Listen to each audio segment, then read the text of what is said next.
Scared for reals. Hey, it's Chris O'Neill. And Adam Perry.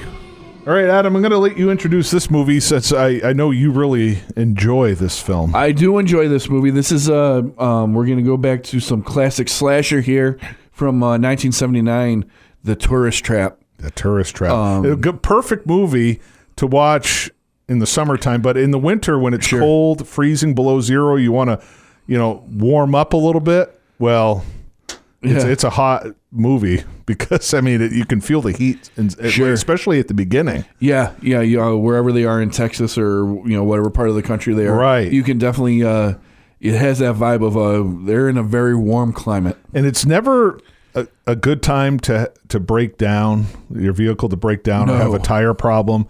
But in the dead of summer when it's like 90-something degrees, this year we've had more 90-degree days than we can count. I love the heat, but I don't want to be stuck in the middle of nowhere I could see this happening in the Adirondacks, Adam. Sure. This whole out in the middle of nowhere, no cell service. They didn't even have cell phones back in 1979, but that's how the movie starts. Yeah. Breakdown in the middle of nowhere. Breakdown in the middle of nowhere, and they just happen to stumble upon a farm and a little wax museum, and we're off to the races. Yeah.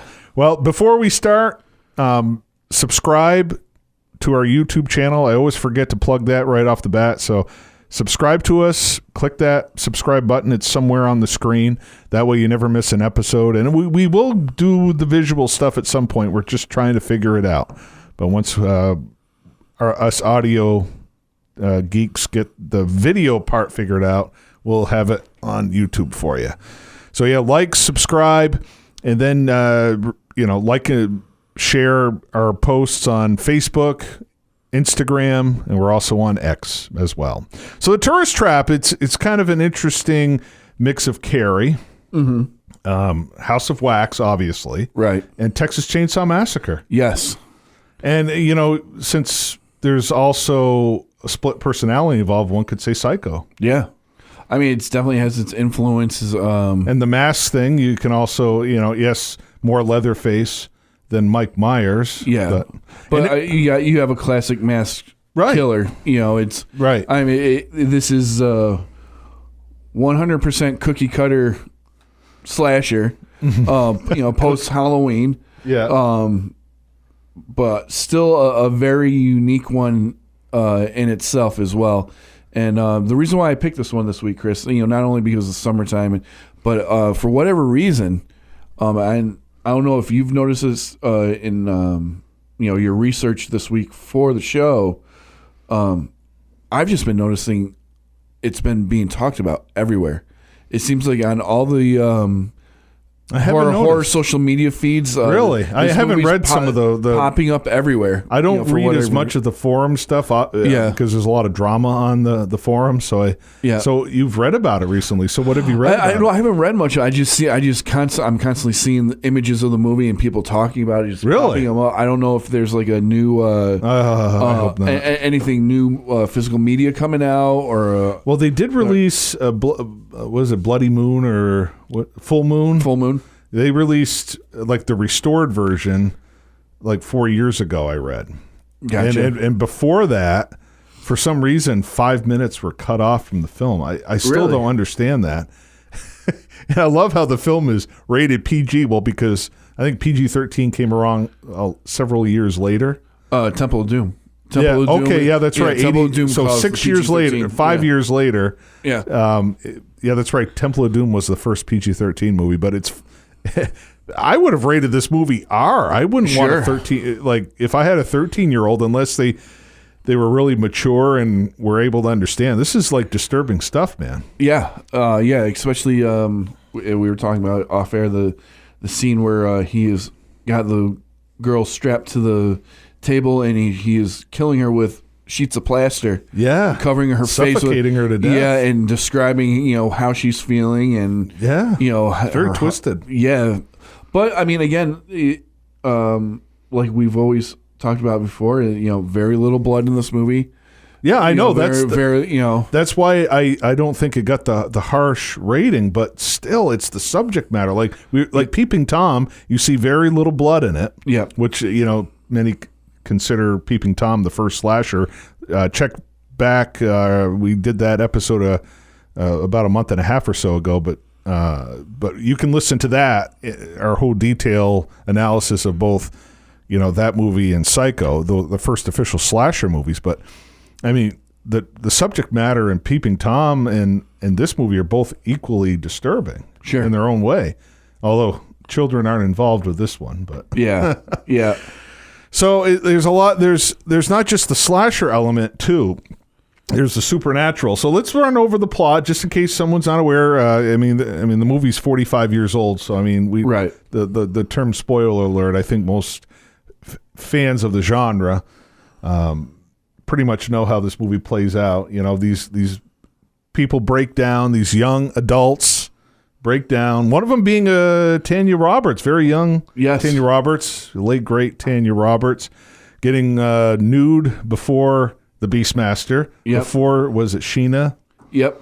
Yeah, and before her only appearance as a Bond girl in View to a Kill, which is a terrible movie, but here she is before all of that, and she doesn't have blonde hair in this one. It's darker hair. Mm-hmm. So Tanya Roberts, and of course, we have NBA legend, baseball legend, the rifleman himself, Chuck Conners. Yes. He's the only actor I know of that's played multiple professional sports, and became kind of a movie star, although he's most known for his TV stuff. But he really, from what I read, he wanted to have like a resurgence like Boris Karloff did. Really?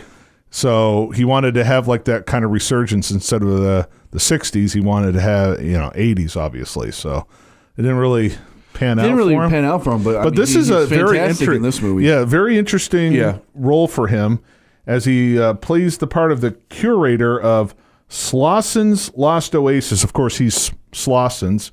Mm-hmm. And somehow, guy with a flat tire wanders into this abandoned gas station convenience store owned by Slosson as well. Mm-hmm. And it turns out to be like an interesting kind of museum of sorts. Not really a museum, but things pop up inside the gas station, which I thought was kind of an odd. So at first I thought this was the actual wax museum because I read about it. I'm like, this is they're more of like marionettes and puppets. Yep. They're not really wax figures. So I'm like, okay.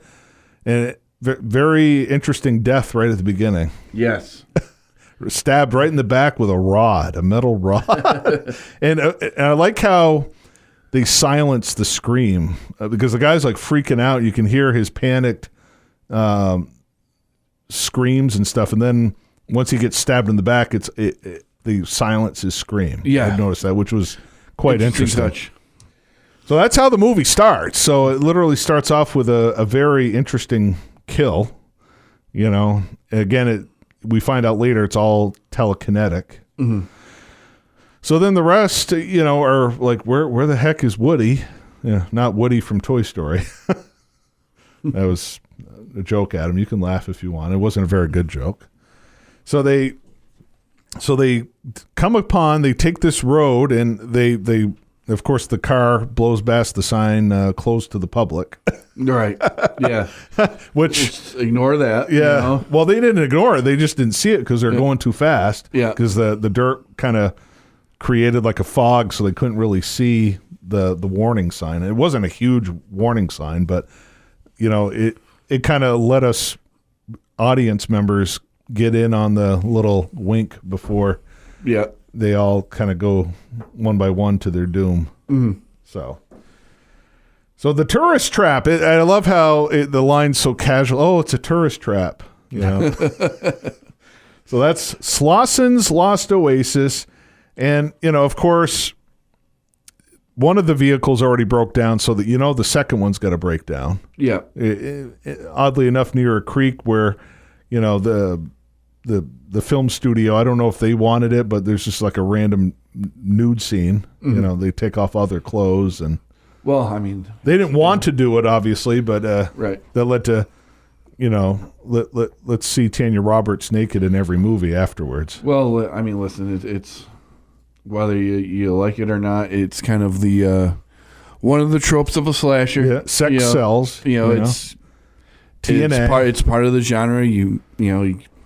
Yeah, it is what it is. I mean, there's so many debates about nudity in horror movies, and especially these early ones. Whether it was made in good taste, whether it wasn't made in good taste. I mean, you can take what you take with what you will. Right. Right. To me, it's just I think we can all be mature about it as long as you don't hear stories of abuse on set when these things were happening. It is what it is. Right. I mean, well, it's like a slasher movie. Well, they get naked, go skinny dipping in a place where they probably shouldn't have. They're always doing some questionable activities before they meet their downfall. Right. I mean, it's like a you have to have that. It's like a film noir, the perfect heist, the perfect crime, and then everything goes wrong. Right. Yeah. That's basically what happens with a slasher film. I mean, it's got its benchmarks. Right. That it's got to hit, and but for being such a low budget film, it was presented quite interestingly, very creative with a low budget. And of course, when they're skinny dipping, out comes Chuck Conners. And kind of warning them right off the bat, probably shouldn't be swimming here. You're talking about critters in the water. Mm-hmm. You got to get out of here before dark. So, I mean, he's giving them the warnings right off the bat. And of course, he brings them back to their house. He seems like a friendly guy next door. Kind of, he's in his cowboy attire. And again, Chuck Conners is, with the Westerns. Yeah. Whether he was the bad guy in the 1950s Westerns or the rifleman, I mean, the guy is connected with Westerns. Right. Just like John Wayne and all that. Not to that kind of star power. Right. But he's in his cowboy attire, and then he brings the girls back to his place, which there's some wax figures in there, and they're shooting at it. That was kind of a startling scene where one of his wax figures shoots at them, and it's like, oof. Yeah. Kind of a foreshadowing of what's to come. So, obviously, Slauson, friendly enough guy, offers to help Jerry, the guy who owns the car, help him out, try to figure out what's wrong with it, and insists the group stay inside the house. So, of course, they're not going to stay. No. They wander off one by one by one. I don't want to get too involved with the plot, but it's just one of those slasher movie tropes as we've talked about, And Texas Chainsaw Massacre, one by one, they get slaughtered. It was kind of like a tip of the hat, if you will, to the Vietnam War. All the needless young lives lost during the Vietnam War. Mm-hmm. But I mean, this one pays homage again, House of Wax, and the wax figures they looked kind of like Leatherface in a way too, didn't they? Yeah. I think that was done on purpose because House of Wax, the figures looked more refined. Yeah. These look really creepy. Yeah. Very creepy. And it kind of added to the horror vibe about the whole thing. Right. Yeah. Obviously in the House of Wax, Vincent Price, he's an artist, so he's recreating. Clearly, they wanted to go for this guy's very much an amateur. Well, he's passionate about this work, but he's not really an artist who's going to be renowned. Even though it's interesting, Slauson mentions that his brother went to New York. He got this really cool gig as for a wax museum in New York City or something like that. So it makes a big deal about his brother, and his wife had died from cancer apparently. And I mean, he gives this really convincing backstory. You actually feel for the guy. He's kind of like a tragic figure. Yeah.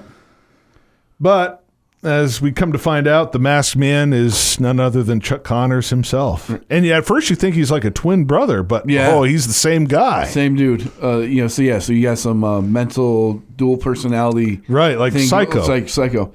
Chris, just... Okay, go ahead. A quick side note, because you mentioned it earlier, in case we do have any sports fans listening, Chuck Conners from 1949 to 1950 played for the Brooklyn Dodgers. Right. And then in 1951 he played a season with the Cubs. Right. And then would go on to play with the Boston Celtics from 46 to so he was. There's a lot of Celtics fans. They just won the championship. So they still have the most championship titles out of any basketball team, as far as I know. Yeah, I'm not a big NBA fan. Same here. But that's cool.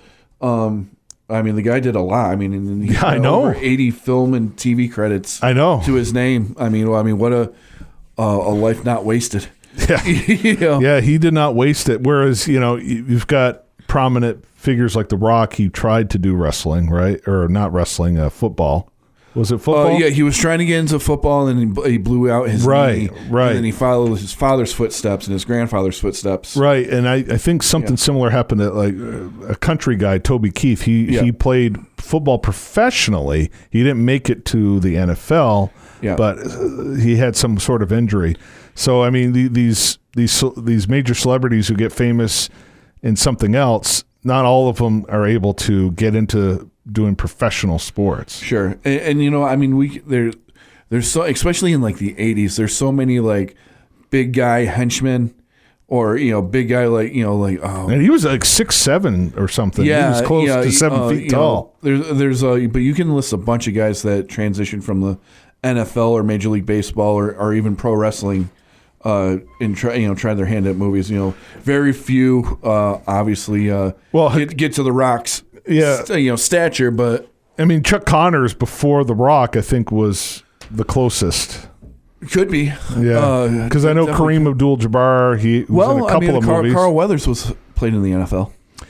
Yeah, he never kind of reached the success though as The Rock did. No, I'm talking about you said Conners. Well, Chuck Conners played 2 professional sports. Yeah. Carl Weathers he did football, but it's interesting. The fact, everyone, Bo knows everything. Bo Jackson played a couple of professional sports, right? But Bo Jackson never crossed into any other entertainment field. Sure. And Chuck Conners, I think, is the only one that did a dual sport. Yeah, no, yeah, probably you're probably right. Right. Carl Weathers probably. I would say they had kind of equal star power. Hear me out. Not movie wise, but Chuck Conners. Most people your dad's age, dad's age. The Rifleman was huge. Yeah, the Rifleman was huge. My grandfather watched that show all the time, even in reruns. Right. And I think there's still reruns on different channels to this day. It was a very popular show, and that was his signature. Everything. Right. There are some people who knew him playing basketball and baseball, but it was such like a 3-4 year period that that a lot of people don't talk about Chuck Conners with that. They talk about the Rifleman and his westerns, right? Because he was the bad guy in a lot of movie westerns before the Rifleman. Mm-hmm. So he had a very interesting career in life, So dual sports. We'd have to, if you know of any other actor who was like successful in 2 professional sports. There's a lot that dabbled in professional sports before they became a movie star. Obviously, The Rock is. I guess you can technically say Macho Man Randy Savage. He played for the Cardinals before he got into wrestling. That's right. I forgot about that. He didn't have a prominent movie career, but he did have his cameos and appearances in feature films. Right. Yeah. Right. Now again, I think someone like The Rock. Cena comes close, but Cena didn't play professionally. He didn't play any professional sports. Yeah, The Rock at least played in a. Well, The Rock was a prominent defensive linebacker for the University of Miami. Right. He tried to break into the NFL, couldn't get there, so he went into the CFL. That's where he blew his knee out. But it was still professional. It was still professional, and then so The Rock is the only other one. The history. History was The Rock. Followed his father Rocky Johnson's footsteps. High Chief Peter Maivia, all that. We all know the Rock story, right? And credit to him. Not very many people can do that what he's done. Yeah, just like whether Chuck you Conners. whether you like his movies or not, if they're you cannot help but be impressed with the guy. But that's the thing. Like both Chuck Conners and The Rock were both stars in their own mediums back in the day. I mean, The Rock was huge in the late 90s, early 2000s. With his wrestling. With wrestling. So anyway, getting back to the tourist trap. It was a very interesting plot twist having Chuck Conners. Again, I've seen him play the secondary bad guy. He was always usually the secondary bad guy in the B westerns, and seeing him play a total psychopath, was just like mind blowing to me. I never have thought that Chuck Conners could do something like that. I saw Chuck Conners. I thought he might have been like the lead, kind of like Ben Johnson was in that Texas at Sundown movie that we watched. Yep. And I'm like, okay, Ben Johnson wasn't the psychopath. He was like the hero of the movie, kind of. I mean, they never catch the killer in that one, but he's definitely the killer in this one. Oh yeah, yeah. The scene where she busts his mask open, and there's Chuck Conners again. At first, you think they're twin brother. Yeah, that's what you think at first, but no, it's the same guy. Yeah, it's the same guy. Very interesting. Very interesting. That whole part was interesting. The whole telekinetic thing, I wish they would have delved into that more. Yeah. It just kind of didn't really like develop that. It was kind of thrown in there. And because Carrie came out a few years before. Obviously it was inspired by Carrie, but at least Carrie, we had some insight into it. Again, when it comes to Stephen King books, man, there's only one I really like, and Carrie was not it. Right. I mean, I love what Brian De Palma did with the film. That's probably one of the best Stephen King adaptations out there. But sure. I mean, it still wasn't as clear as it should have been in the story of Carrie, but at least it was more developed. Right. It was it was like a prominent thing. It was just it just seemed like it was just thrown in there. Okay, let's throw in a supernatural element. It was kind of just like a last minute idea that, and if it was developed more, I might have given the movie a higher rating. I mean, I'm not a critic or anything. I just love movies, and my wife picks on me. You're such a critic, but these kind of things hold back a movie from being a great movie. Right. And this could have been a great movie up there with Texas Chainsaw Massacre.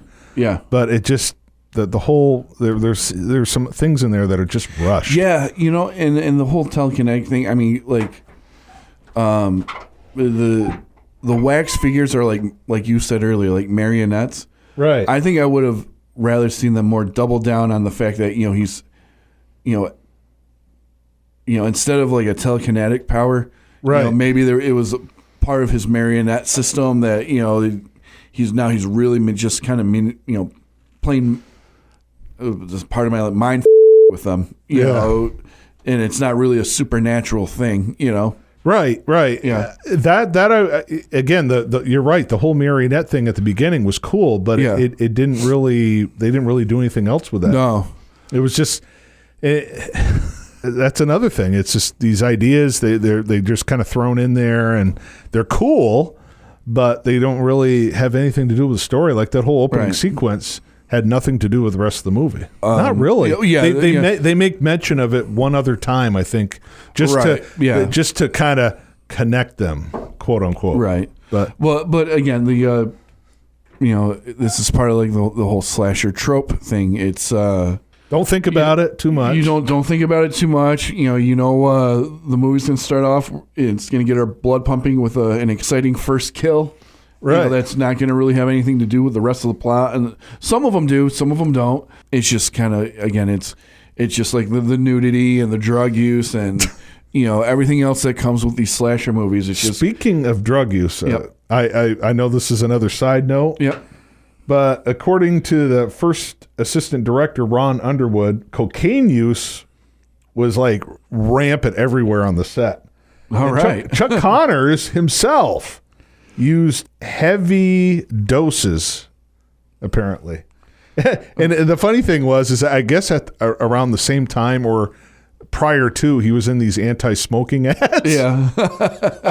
But here he is using cocaine on the set. And on one occasion, Ron Underwood entered the set and was struck in the head by a bag of cocaine that had fallen out of the pocket of one of the lighting riggers. Well, you know what, Chris? You just answered your question about the telekinesis. Yeah. There's a... All right, you know what this movie needs? It's telekinetic powers, man. Yeah. Oh, Carrie was so good, so let's pay homage to Carrie. Yeah. And by the way, let's just do away with all of the wax stuff and have a cool marionettes thing that has nothing to do with the movie at the beginning. So you've just answered half of your questions there about the flaws of the movie. Yeah. And interesting. Remember how Slauson says in the movie, once they moved the highway, I'm afraid we lost most of our business? Yes. That was exactly the same line in Psycho. Line for line. Yeah. Very interesting. Interesting. Just some subplots. So what were we talking about before? I know we got sidetracked. You said something about heavy drug use being a trope in the slasher movies. Yeah, I mean, again, like these, especially after Halloween. Right. Obviously, again, you had the tropes of a traditional.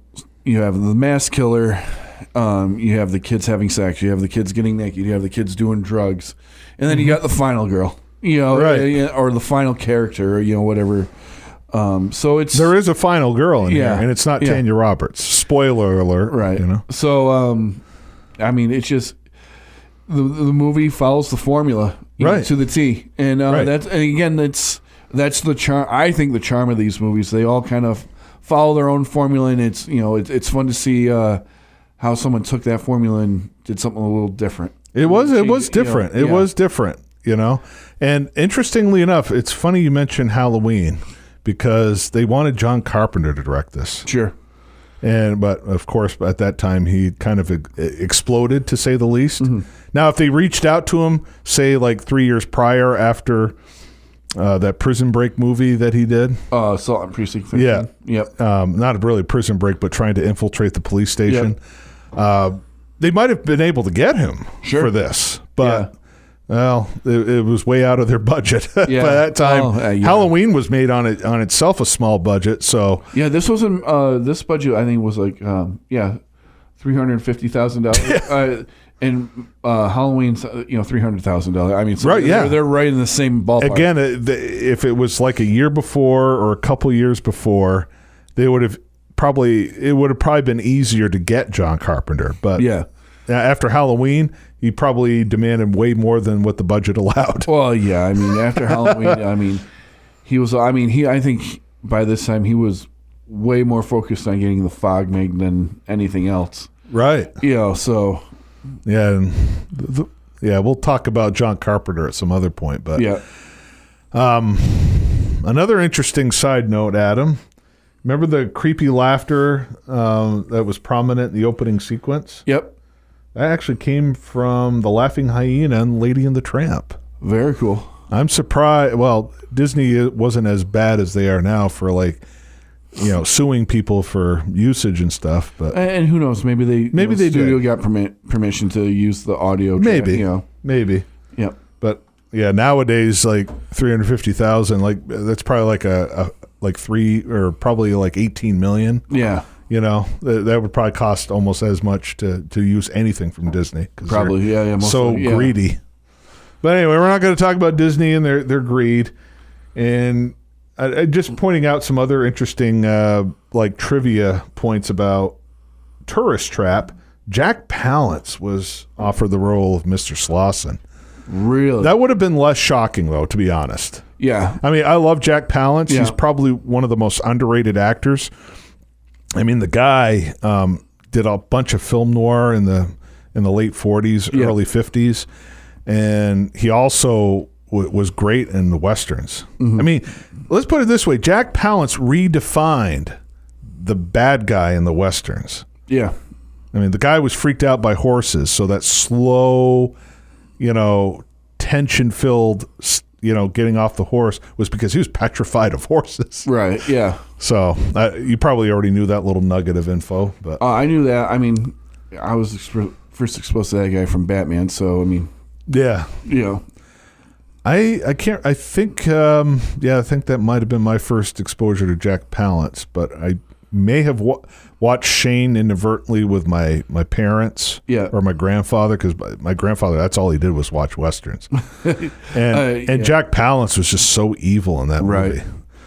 Yeah, but again, we're getting carried away with Jack Palance. Yeah, we keep going down side notes, and sorry if this is for you fans with OCD and I can't really, but I mean, it's just these are just fun sidebars. There's a fantastic story. Speaking of Batman and Jack Palance, during one of his scenes, Tim Burton went up to give him direction, and Jack Palance just angrily turned to him and be like, "I've done 100 films. How many have you done?" Right. And a very timid Tim Burton just kind of put his head down and walked away. That kind of happened with that Anderson guy with the Witchfinders General too. He was because let's put it this way. I mean, anyway, we're getting carried away. Yeah, we're getting carried away. That's for another. I mean, Vincent Price was prominent too, and that he kind of made the same point to Anderson, only a little more tactful.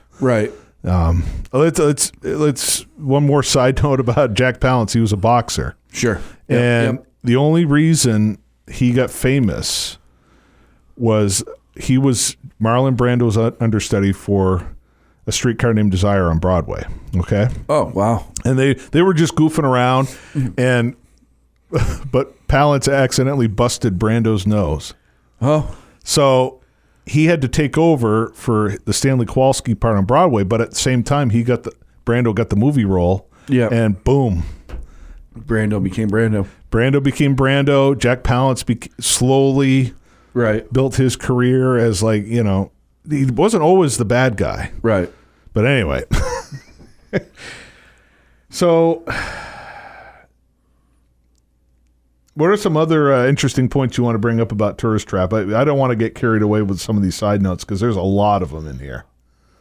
I guess, wrapping up, I think this is just another one of those fun, early slasher movie, early in the slasher craze movies that are quite often overlooked. And, for those of you who are discovering the slasher genre or just discovering horror in general, I think this is a really fun gem, especially during these summer months to check out. And Connors is terrifying. Oh, he was, but he's absolutely terrifying in it. And I mean, again, the one scene that always sticks out to me is to have the two friends chained up in the basement as they're watching him torture and murder their other friend, and he's describing to the victim he's torturing what's happening to him as he's doing it. I mean, it's just absolutely terrifying. Right. And the whole time, that's Chuck Connors, his voice. And he literally changed his voice for this. Yeah, changing the pitch of his voice. And I think that's what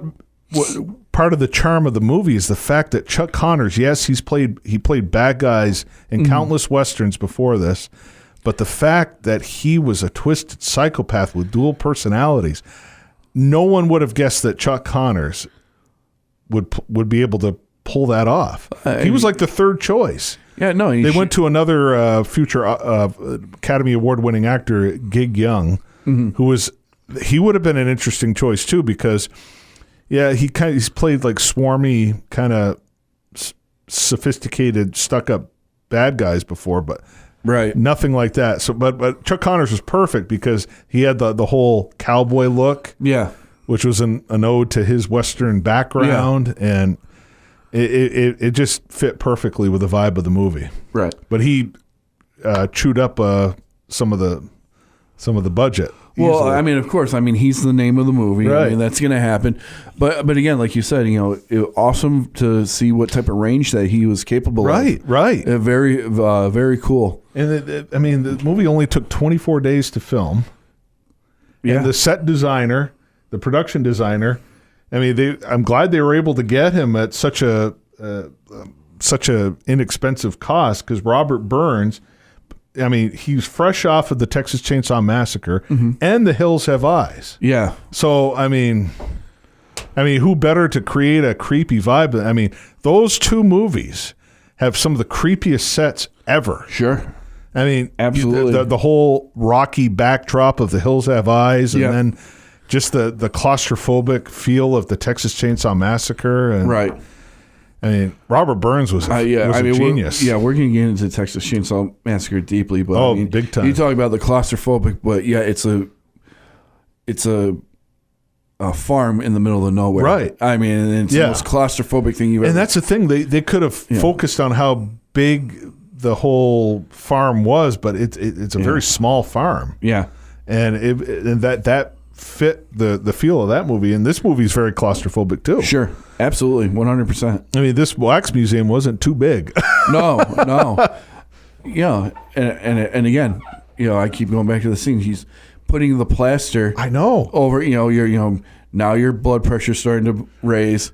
Now you're starting to run out of breath, and you can't breathe. Right. And you see all of these cackles and giggles of all these other young women. It's like, how many other young people did he do that to? Yeah. And it's obvious that all of those women and guys that were all in there were all victims of him, of Slauson. Yeah. In his wonderful oasis or whatever it's called.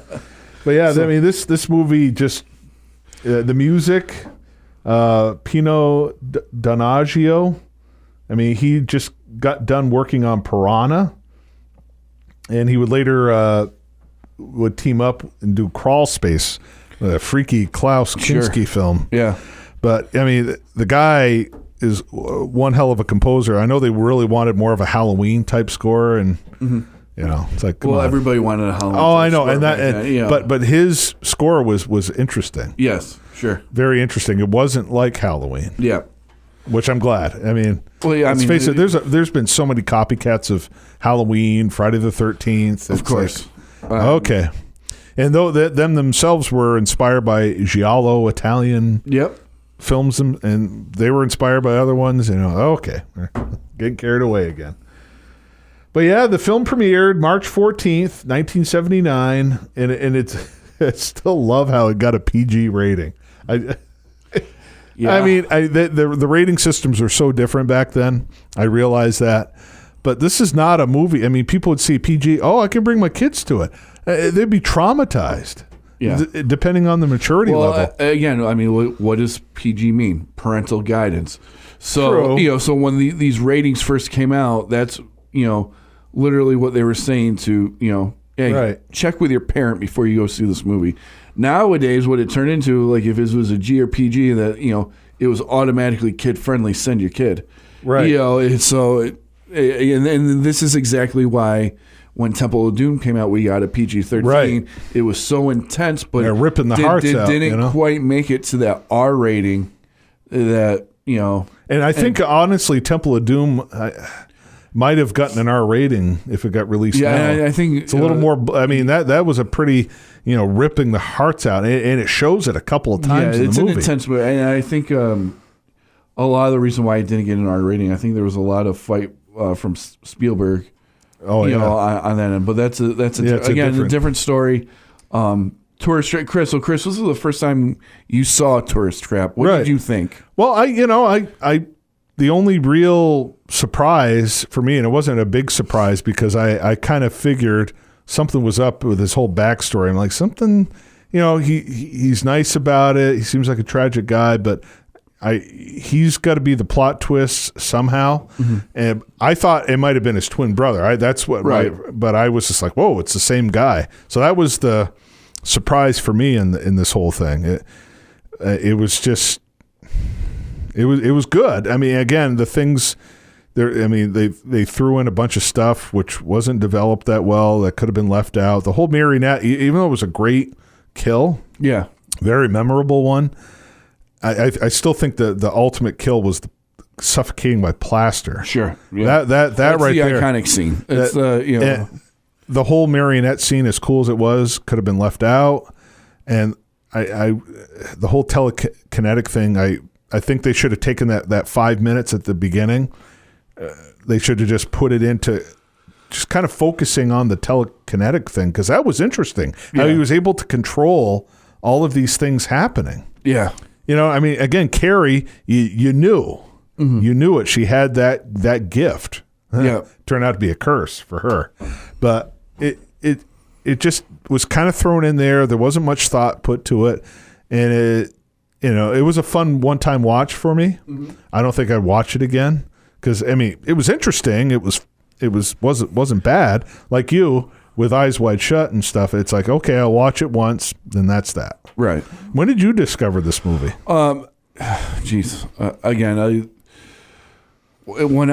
Chris, when I discovered Halloween when I was 13 years old, it just led me down I was getting Fangoria and all the horror magazines after that, and it was just another one of those movies that just, occasionally you see brought up. So it's like, all right, well, let's go find this one. Right. So, to tell you exactly when, I would say sometime in my mid-teens, I saw it. Right. Again, it was just one of the, all right, I saw Halloween, all right, we're going down that rabbit hole and discovering the slasher genre and stuff like that. And again, this is one of those forgotten about classics if you're not heavily involved in the horror community. Right. And of course, critics are not kind. They never are. Yeah. Variety wrote at the time, has some appropriately menacing music and occasionally employs some decent special effects, but the plot is too loaded with cliches. Moments of effectiveness, says one Los Angeles Times reporter, but even hardline chivalrists are likely to feel it's a long time between shrieks.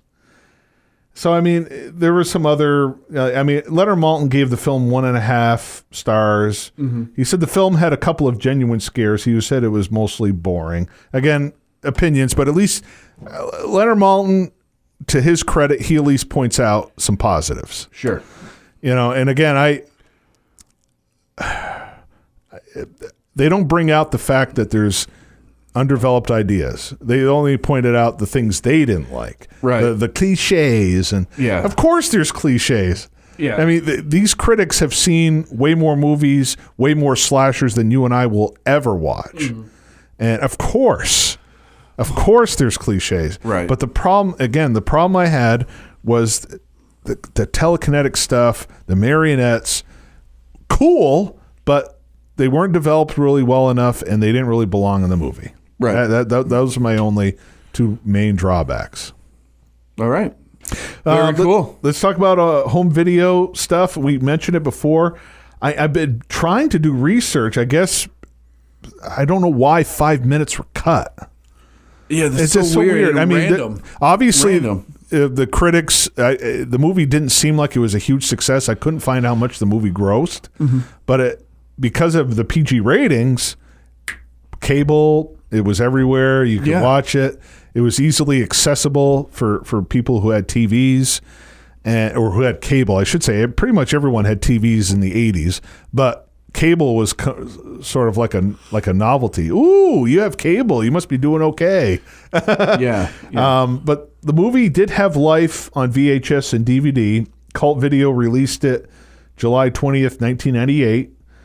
It was released on DVD by Wizard Entertainment in 2013, and then we were talking about Full Moon Features. It's the first time ever on Blu-ray in 2014, so like literally 10 years ago. Right. First time on Blu-ray. Now, the Full Moon Blu-ray had a truncated version of the film that runs at 85 minutes. And again, this is what I'm reading here, because I didn't watch the 85-minute version. Tubi has both of them on there. Oh, do they? Wow. Yeah, it was like, why are there two versions? One was 85 minutes, one was 90. I'm like, I wisely went with the 90-minute version. Right. But the violent scenes remain intact from what I'm reading here, but the minor plot points were absent from this film. So I guess I don't know which scenes were cut because I didn't watch it. Right. But it's kind of frustrating. I mean, again, why? Why would you cut? I could see if the movie was 5.5 hours long, cutting some of the movie down. I mean, you don't want a slasher movie that's that long to begin with. Yeah. But the movie was only 90 minutes. I could see if it was like 2 hours. Maybe the original theatrical cut was 2 hours. They cut out something to make it 90 minutes. But the movie was only 90 minutes. Yeah, I mean, the only logical thing I can think of is for cutting that is for TV.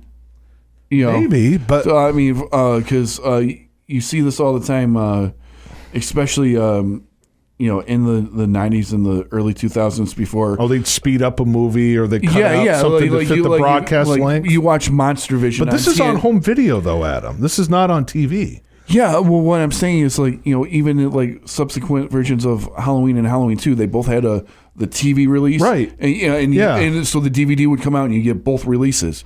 You get the TV cut and then you'd get the... But before 2020, on Blu-ray, you only got the 85-minute version, and it makes no sense. It really... Unless that's the only version they had to distribute, and it was, again, a television cut. I mean, again, I don't know. I'm just assuming that might be the reason. I don't know. It didn't say anything about it being truncated for TV. Yeah.